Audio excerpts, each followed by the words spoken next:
क्या करूं, मैं इतनी सुंदर हूं तो। श्रीवास्तव मौसी का जब बेटा हुआ था, उन्होंने तभी ठान लिया था कि अपने बेटे के लिए सबसे सुंदर लड़की का हाथ मांग कर लाएंगी। श्रीवास्तव मौसी को भी बचपन से हीरोइन बन के रहने का बड़ा शौक था, तो बहू भी उनको हीरोइन जैसी ही चाहिए थी। एक दिन उन्होंने मिस गाजियाबाद डिम्पल से उसकी शादी करवा दी। यहाँ बस एक ही दिक्कत थी, डिम्पल को फेस मास्क बनाना तो आता था, पर आटा गूंथना नहीं आता था। बातें तो पक्की पक्की करती थी, पर रोटियां कच्ची पक्की बनाती थी। कमला बहन, मानना पड़ेगा, आप शहर की सबसे सुंदर लड़की को ब्याह कर ले आई है अपने बेटे के लिए। अब इसमें हमने तो कुछ नहीं किया भाई साहब, सब ऊपर वाले की कृपा है। जी जी, तो क्या क्या कर लेती है आपकी बहू? सब कुछ। जाओ बेटा डिम्पल, शर्मा जी के लिए थोड़ा नाश्ता पानी बना लाओ। डिम्पल नजदीक जाकर श्रीवास्तव मौसी के कान में फुसफुसाती है। मम्मी जी, नाश्ता बनाना तो नहीं आता, सिर्फ पानी ले आओ। अरे बेटा, तुझे देखने कितने लोग आए हैं, इन सबको पानी पिलाने का ही इरादा है क्या? सुंदर हूँ इसलिए देखने आए हैं। क्या करूँ, मैं इतनी सुंदर हूँ तो अभी बताओ ना, क्या करूँ मैं? अरे बेटा, कुछ मत कर, खाना बनाना सीख ले बस। श्रीवास्तव मौसी के लिस्ट में सुंदरता सबसे ऊपर आती थी और उन्हें उसी का फल मिला। उनके बेटे अशोक ने एक दिन माँ से शिकायत की। माँ, कैसी बहू ढूंढ कर लाई हो? मैं शाम को थक हार कर घर लौटता हूँ तो मुझे कहती है, आज पेडिक्योर करना है, करवा दोगे? अरे जबकि दिन भर काम करके पाँव मेरे थके थे।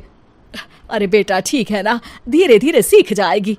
अरे क्या सीख जाएगी माँ, उससे कुछ भी नहीं आता। हफ्ते भर का शेड्यूल बना लिया है उसने, पेडिक्योर, हेड मसाज, मुल्तानी मिट्टी का ये वो, अरे पता नहीं क्या क्या। अरे मुझे तो नाम भी नहीं आते। देख बेटा, खाना बनाना, सब्जी काटना, ये सब सीखा जा सकता है, पर सुंदरता नहीं सीखी जा सकती। इतनी सुंदर बहू मिली है, फिर भी तू खुश नहीं है, कैसा बेटा है तू? श्रीवास्तव मौसी का मानना था कि समय रहते बहू सब सीख जाएगी, पर मिस गाजियाबाद से शादी कराने के बाद घर का जो नाम हुआ है वो जरूरी है। अरे सबकी बहू खाना बना लेती है, हमारे घर में तो काम वाली दीदी भी है, पर हमारे घर में जितनी सुंदर बहू है ना, उतनी किसी के घर में नहीं। ऐसा श्रीवास्तव मौसी सबको कहती रहती। फिर एक दिन वो हो गया जो नहीं होना चाहिए था, डिम्पल को पिंपल हो गया। डिम्पल घर में छुपी बैठी थी, पर ऐसी खबर छिपती कहाँ है। शर्मा जी घर में अपने बेटी की शादी का न्योता देने आए तो उन्होंने पूछ लिया, अरे आज आपकी बहू नहीं दिख रही? हाँ, वो ना थोड़ा काम में बिजी है, आती ही होगी। और इतने में डिम्पल सही में किसी काम से वहां आ जाती है। बस शर्मा जी की नजर पड़ जाती है डिम्पल के पिंपल पर, जो उन्हें चांद पे दाग जैसा लगता है। पूरे शहर में बात फैल जाती है कि डिम्पल को पिंपल हो गया है। ये दिक्कत काफी गंभीर थी और श्रीवास्तव मौसी को पता था कि अगर ऐसा चलता रहा तो उन्होंने जो हासिल किया था सब मिट्टी में मिल जाएगा। उन्होंने फट से डिम्पल को अपने कमरे में बुलाया। अरे बेटा, शर्मा जी के बेटे की शादी 1 हफ्ते में ही है, हमें उससे पहले ही तुझे वापस सुंदर बनाना पड़ेगा। तू बता, तुझे मेकअप के लिए क्या क्या चाहिए? डिम्पल की दी गई लिस्ट का सामान श्रीवास्तव मौसी शाम को ही ले आती है और उसके बाद शुरू होता है डिम्पल का मेकओवर। 1 हफ्ते में सारे क्रीम्स पाउडर टेस्ट हो चुके हैं और डिम्पल और श्रीवास्तव मौसी रेडी हो जाते हैं शर्मा जी के बेटे की शादी के लिए। शादी के दिन डिम्पल बहुत सुंदर लग रही थी। श्रीवास्तव मौसी को उम्मीद थी कि बस अब तो हर जगह वो और डिम्पल ही छाए रहेंगे, चाहे शादी किसी की भी हो। पर जब वो शादी में पहुंचते हैं तो उन्हें बाहर शर्मा जी लोगों का स्वागत करते मिलते हैं।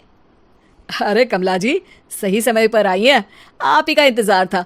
हमने भी हमारे बेटे के लिए मिस अहमदाबाद ढूंढी है। डिम्पल और श्रीवास्तव मौसी दोनों के मुंह खुले के खुले रह जाते हैं शर्मा जी की बहू को देखकर। वो तो डिम्पल से भी ज्यादा सुंदर थी। क्यों, हमने भी अच्छी बहू ढूंढी है ना? हाँ शर्मा जी, बाकी आजकल के जमाने में सुंदरता से क्या होता है भाई। देखो, बूढ़े तो सब होते हैं, मैं तो मानती हूँ कि बस रोटियां गोल बना दे, इससे ज्यादा क्या चाहिए। सुंदरता का क्या है, ढल जाती है, पर गुण वो हमेशा रहते हैं। अरे बाबा, इतना बड़ा ज्ञान आपको कोई गुरु भी नहीं देता, जितना बड़ा ज्ञान आपको एक छोटे से पिंपल से मिल गया। अगले दिन जब अशोक डिम्पल से बात कर रहा होता है, कल शादी में मिस अहमदाबाद के बाद सब मिस गाजियाबाद यानी तुमको ही देख रहे थे। क्या करूं, मैं इतनी सुंदर हूं तो आप ही बताओ क्या करूं क्या करूं मैं तो कहती हूँ कि घर का कोई काम कर या फिर बाहर अपने लिए कोई काम ढूंढ ले। है? क्या कहा माँ जी? हाँ जी, सुंदरता का क्या है? कल तूने मिस अहमदाबाद से मात खाई, आगे कोई मिस हैदराबाद आ जाएगी या मिस फैजादाबाद आ जाएगी, इसलिए काम पर ध्यान दो। हाँ। और कुछ महीनों बाद, अरे बहू, काम करने के बाद तू सुंदर नहीं, अति सुंदर हो गई है।